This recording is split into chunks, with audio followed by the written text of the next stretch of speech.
ಸ್ನೇಹಿತರೆ ನಮಸ್ಕಾರ. ಸ್ಪೋರ್ಟ್ಸ್ ಮೇಲ್ಗೆ ಸ್ವಾಗತ. ನಾನು ಸೋಮಶೇಖರ್ ಪಡುಕೆರೆ. ಸ್ನೇಹಿತರೆ, ಮುಂಬೈ ಕ್ರಿಕೆಟ್ ಅಸೋಸಿಯೇಷನ್ನ ಚುನಾವಣೆಗೆ ಸಂಬಂಧಿಸಿದಂತೆ ಸುಪ್ರೀಂ ಕೋರ್ಟ್ ಒಂದು ಹೇಳಿಕೆಯನ್ನು ನೀಡಿದೆ.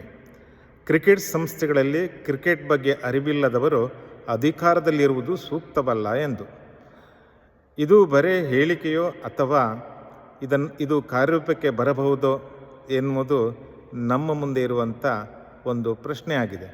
ಆದರೆ ಇದು ಕಾರ್ಯರೂಪಕ್ಕೆ ಬರುವುದು ಬಹಳ ಕಷ್ಟ.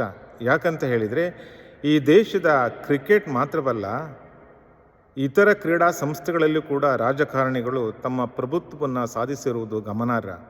ಒಲಿಂಪಿಕ್ ಅಸೋಸಿಯೇಷನ್ನ ವೆಬ್ಸೈಟ್ ನೋಡಿದಾಗ ಇಲ್ಲಿ ಉನ್ನತ ಹುದ್ದೆಯಲ್ಲಿರುವುದು ರಾಜಕಾರಣಿಗಳೇ ಹೊರತು ಕ್ರೀಡಾಪಟುಗಳಲ್ಲ.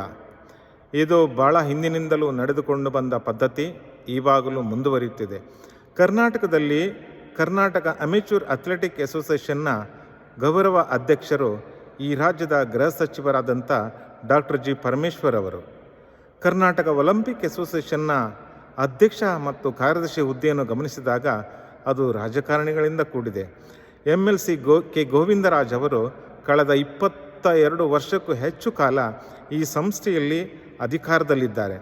ಇವರಿಗೆ ಫೆಡರೇಷನ್ನ ಅಥವಾ ಕ್ರೀಡಾ ಇಲಾಖೆಯ ನಿಯಮಗಳು ಯಾವುದು ಅನ್ವಯವಾಗುವುದಿಲ್ಲ ಎಂಬುದು ಗಮನಾರ್ಹ.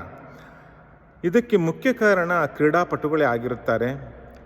ತಮ್ಮ ಕಾರ್ಯವನ್ನು ತಮ್ಮ ಅನುಕೂಲಕ್ಕೆ, ನಾನು ಕ್ಷೇಮವಾಗಿದ್ದರೆ ಸಾಕು, ಬೇರೆಯವರ ಸಮಸ್ಯೆ ನನಗಾಕೆ ಎನ್ನುವಂಥ ನಿಲುವುಗಳಿಂದ ಈ ಕ್ರೀಡಾಪಟುಗಳು ದೂರ ಬರಬೇಕು. ತಾವು ಕೂಡ ನಾಳೆ ಒಂದಿನ ಈ ಹುದ್ದೆಯಲ್ಲಿರಬೇಕೆನ್ನುವಂಥ ಮನಸ್ಸು ಅವರಿಗಿರಬೇಕೆ ಹೊರತು ರಾಜಕಾರಣಿಗಳಿಂದ ಬೆಂಬಲಿತವಾದ ಸಂಸ್ಥೆಗಳಲ್ಲಿ ಅಥವಾ ರಾಜಕಾರಣಿಗಳ ಹಿಂದೆ ಇರುವಂಥ ನಿಂತು ಕೆಲಸ ಮಾಡಿಸಿಕೊಳ್ಳುವಂಥ ಅವರ ಈ ನಿಲುವು ಸೂಕ್ತವಾದ್ದಲ್ಲ. ಮುಂದಿನ ದಿನಗಳಲ್ಲಾದರೂ ಕ್ರೀಡಾಪಟುಗಳೇ ಕ್ರೀಡಾ ಸಂಸ್ಥೆಯ ಚುಕ್ಕಾಣಿಯನ್ನು ಹಿಡಬೇಕಾಗಿರುವುದು ಗಮನಾರ್ಹ. ಉದಾಹರಣೆಗೆ ಕರ್ನಾಟಕ ಕ್ರಿಕೆಟ್ ಸಂಸ್ಥೆಯನ್ನು ನೋಡಿ, ಅಲ್ಲಿ ಕ್ರೀಡಾಪಟುವೇ ಕ್ರಿಕೆಟಿಗರೇ ಕ್ರಿಕೆಟ್ ಸಂಸ್ಥೆಯನ್ನು ಆಳುತ್ತಿದ್ದಾರೆ.